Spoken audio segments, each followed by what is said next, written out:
This is your USMNT Abroad weekend update from February 27th to March 1st of 2026. Hello. If you're new here, I'm Filippo and welcome to Tactical Manager TV. And welcome to the US Men's National Team Abroad series, where every single Monday we update you on how the Yanks did abroad over the weekend. And listen, Pokemon fans out there, like myself, I'm a big Pokemon fan, and I'm a massive Pokemon fan if you haven't noticed. Pokemon Fire Red and Leaf Green was re-released this Friday for the Nintendo Switch and the Switch 2, and I have a question for you. Which is your favorite starter of all time? Bulbasaur, Charmander, Squirtle, Cyndaquil, Totodile, whatever. Like, what is or which is your favorite starter of all time?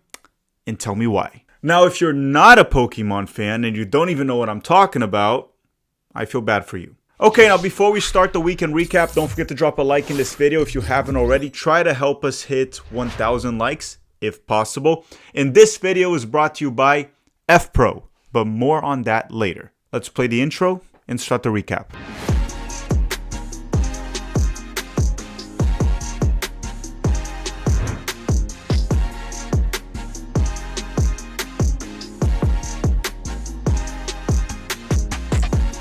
As always, we start with the Americans in Italy that play in the Serie A. The first one being Christian Pulisic from Milan. And on Sunday, Pulisic started and played 79 minutes, which is 10 minutes more than 69 minutes. Nice. And I'm sorry, I know that may have sounded a little forced, right? I just kind of jammed 69 into the video, but I haven't 69'd here at the USMNT Abroad series in a very long time. It's been a while, okay? And you just got 69. But anyhow, Pulisic started. He played 79 minutes for Milan during their 2-0 win over Cremonese. And what can I say? Pulisic's cold streak continues. And this performance was a bit of a stinker. He didn't play well. He didn't really look like himself. He didn't offer much. He wasted a great opportunity to score on a 1v1 with the goalkeeper that the goalkeeper ended up saving it, but it just wasn't a good finish from Christian Pulisic. He was wasteful. I don't know, man. The 2026 version of Christian Pulisic has not been good.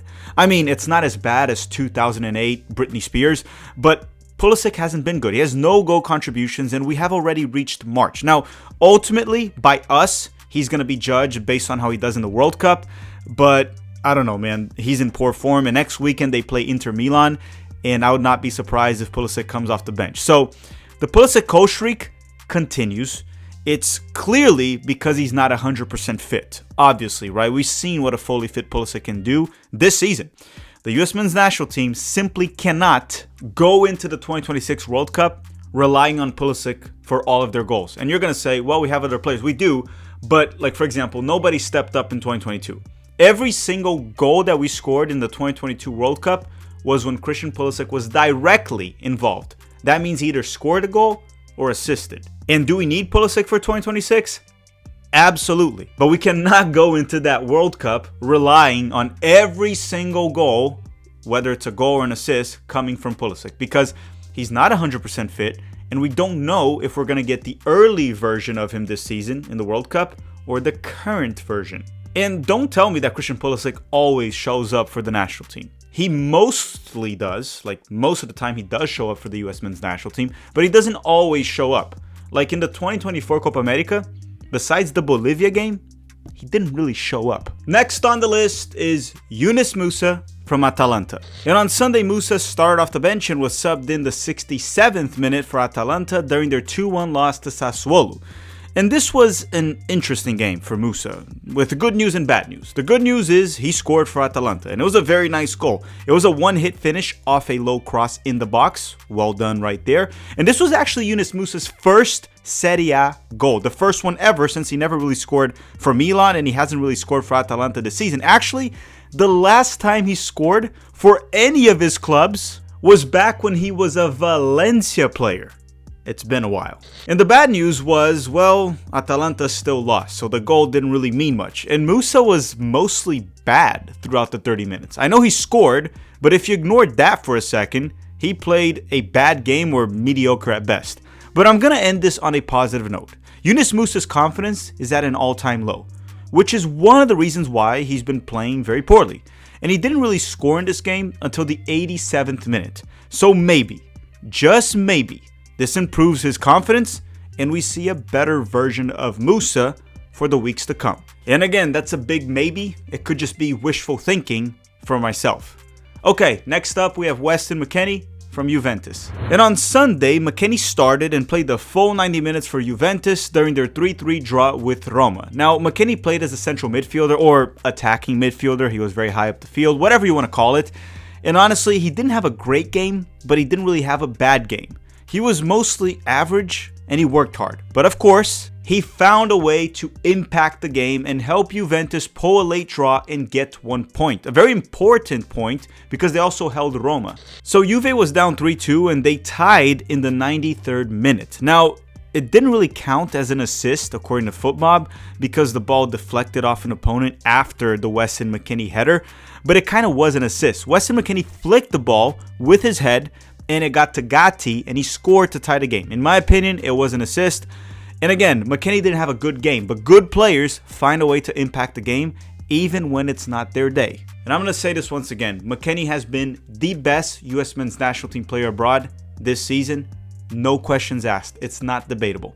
Last but not least in Italy, we have Ben Cremaschi from Parma.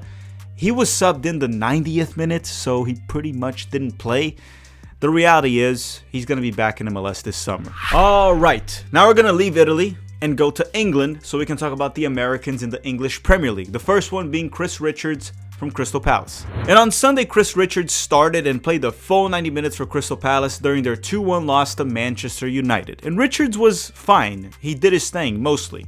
The only thing that bothered me about Richards was that it kind of felt like he was lost in a few crosses, which usually he's very good in the air. I don't know, it just felt like he was hesitating to go for headers, and it might be because he was playing with his head wrapped up because he had that head injury from the previous weekend, but that's the only criticism I had in regards to his performance. Besides that, Richards was fine. He played his role as a center back against a very tough opponent, and he wasn't at fault for any of the goals that they conceded, which, by the way, Crystal Palace was robbed. The penalty kick that Mateus Cunha kind of got for them, I don't know, man. It's whatever. I'm not going to get into that. I'm not a Crystal Palace fan. Chris Richards was fine. He was not at fault for any goal. So who cares if the refs in the EPL suck ass? Which, by the way, they mostly do.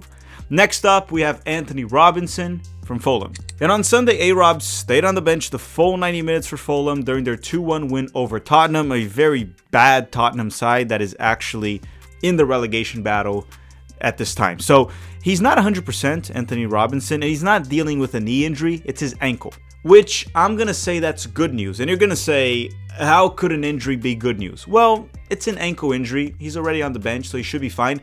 I would be a lot more concerned if it was the same knee he got surgery, which could be like something chronic. He injured his ankle. He'll be fine. He's looked sharp for Fulham when he plays, so I'm not worried about it. Anthony Robinson should be back soon and should be starting for Fulham very soon. Next up, we have Tyler Adams from Bournemouth. And on Saturday, Tyler Adams started and played 62 minutes for Bournemouth during their 1-1 draw with Sunderland. And look, I didn't watch Tyler this weekend. I didn't watch Bournemouth, but I did see Tyler Adams' tackle on Xhaka.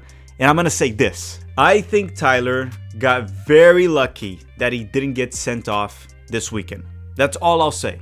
And because he wasn't, I get to watch him next weekend, and I have nothing else to add. Last but not least in England, we have Brenden Aaronson from Leeds. And on Saturday, Aaronson started and played 65 minutes for Leeds during their 1-0 loss to Manchester City. And Brenden Aaronson actually started the game playing well, to my surprise. He set up Calvert-Lewin early in the game to what should have been a goal, and that would have been an assist for Brenden Aaronson, a very good assist. He also almost scored off a low cross. He looked strong at the ball. He was very good in the first half. The only negative was that he did have a 1v1 against Donnarumma, and he wasted it. That should have been a goal. It was a good run, but you have to finish those chances, especially when you're playing Manchester City. Now, I don't remember much of Aaronson in the second half. He kind of ghosted, and then he got subbed out early because of that. So, a very good first half from Brenden Aaronson against a very good opponent, right? He should have easily ended the first half with a goal contribution, either a goal or an assist, or even both, but he didn't, and that's one of the big reasons why Man City defeated Leeds. Now in the second half, he wasn't terrible, he just kind of ghosted, and that's why he was subbed out early. Alright, now before we continue, make sure to drop a like in the video if you haven't already, and a quick word from our sponsor, FPro. Okay, if you are a dad or an uncle or a mom and you have a kid and you want to get them to get engaged with the ball early to develop as a soccer player, this ad might be for you. Okay, so a quick word from the sponsor of this video. We'll be back very soon. Do you have a young son or young daughter and you want to help them develop their soccer skills? You know I'm very much pro youth development, right? And ball mastery. And what if I told you it can be done at home? And there's a product that can actually help you. And that's why today we're partnering up with FPro. And you may be wondering, what is FPro?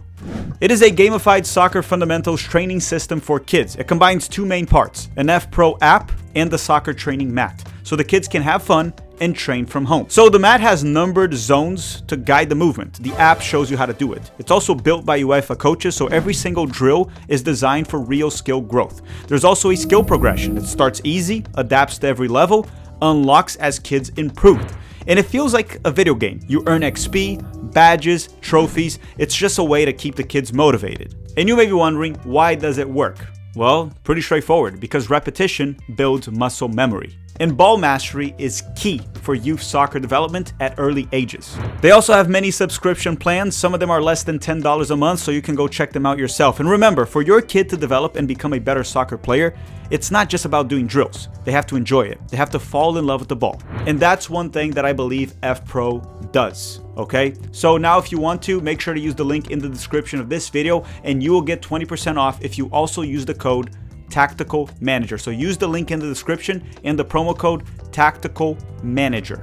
And in the process, you'll also be helping the channel. Thank you very much, FPro. Okay, we are back. And now we're going to talk about the Americans in Germany in the Bundesliga. But before we do that, make sure you drop a like if you haven't already in this video. So the first one would have been Malik Tillman from Bayer Leverkusen, but he injured his ankle and he's expected to be out for 1 to 2 weeks. If it's anything longer than that, he very likely will miss the US men's national team March camp. But at the time of this recording, the reports are that he's out for like 7 to 14 days. So we'll see about Malik Tillman. It's an ankle injury. So let's skip on him and talk about Cole Campbell from Hoffenheim. And on Saturday, Cole Campbell started off the bench and was subbed in the 86th minute for Hoffenheim during their 1-0 loss to St. Pauli. And this was the American's debut for Hoffenheim after he got the move this January. He wasn't playing before because he was injured.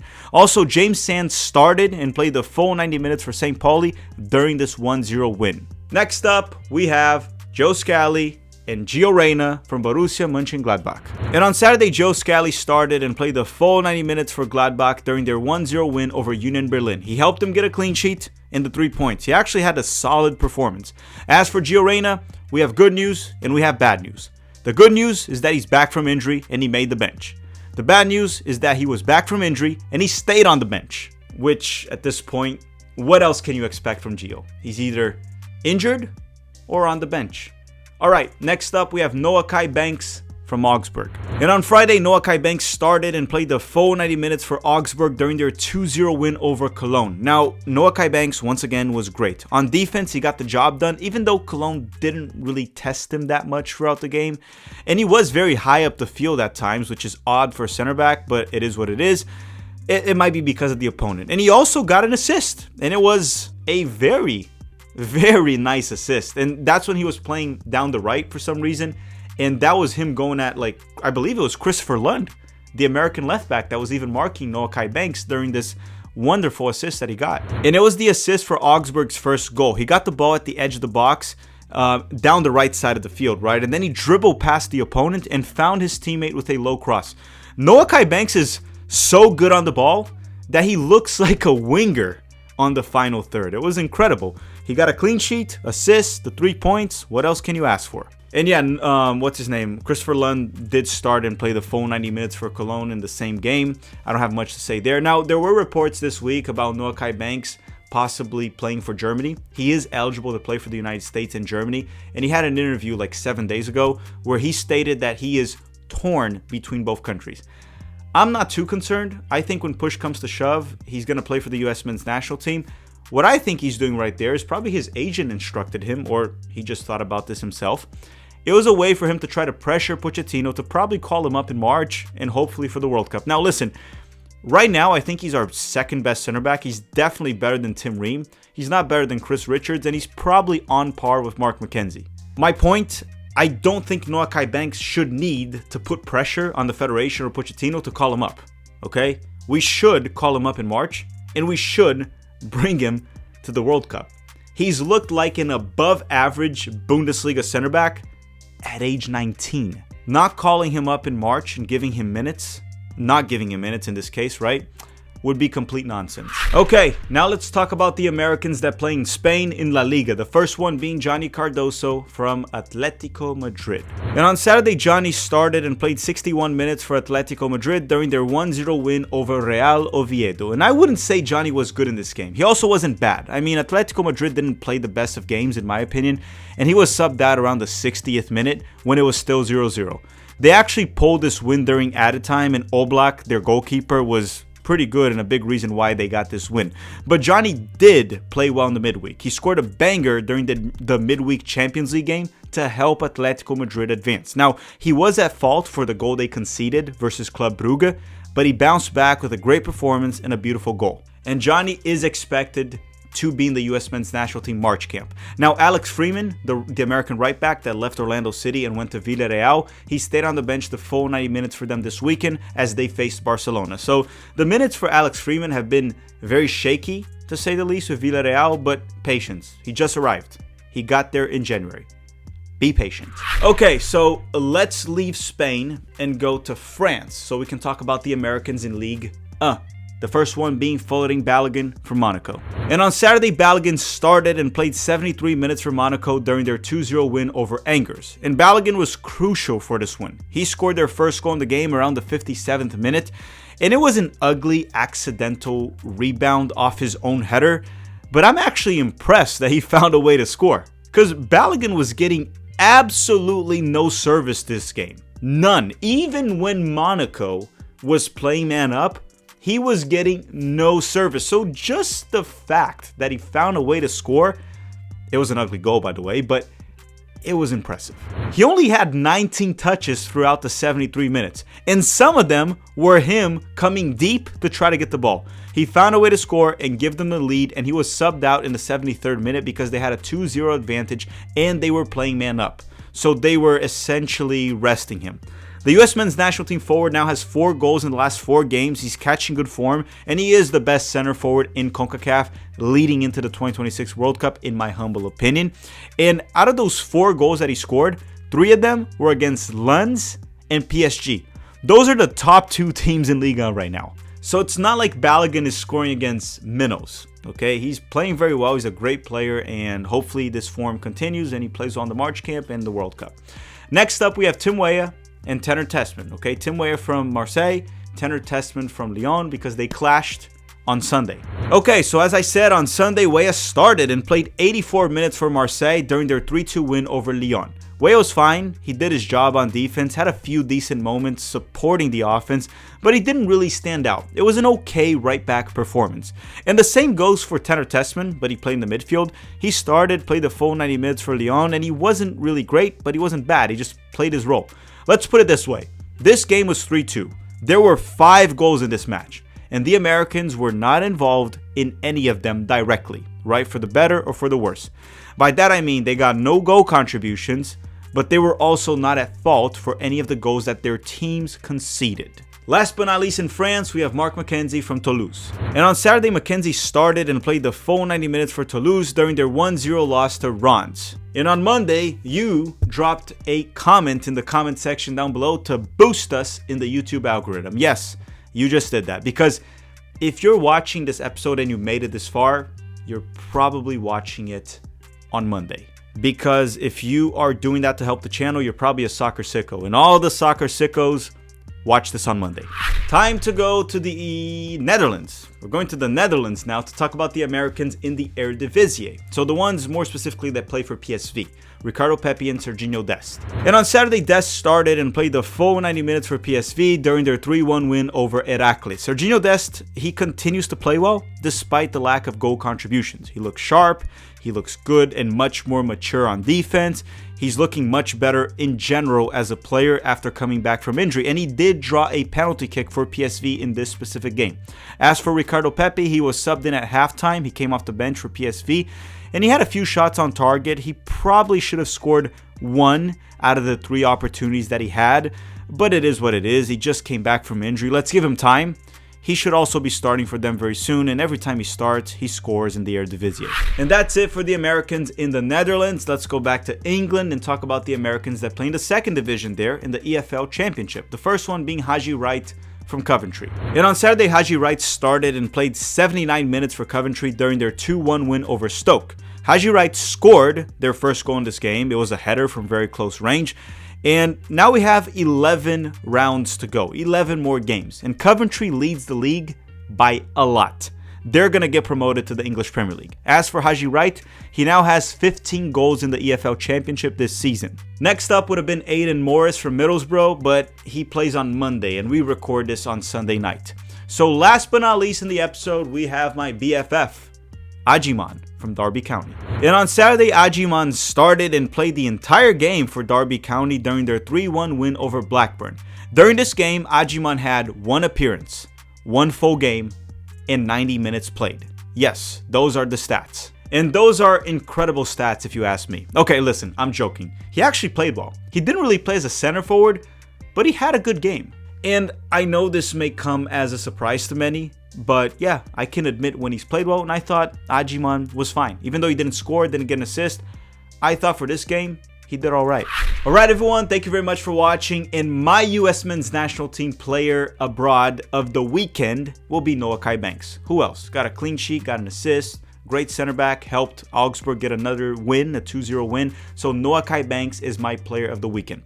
Thank you very much for watching, everyone. Don't forget to drop a like before you go and check out FPro. The link will be in the description, the sponsors of this video. Thank you very much for watching and have a great day.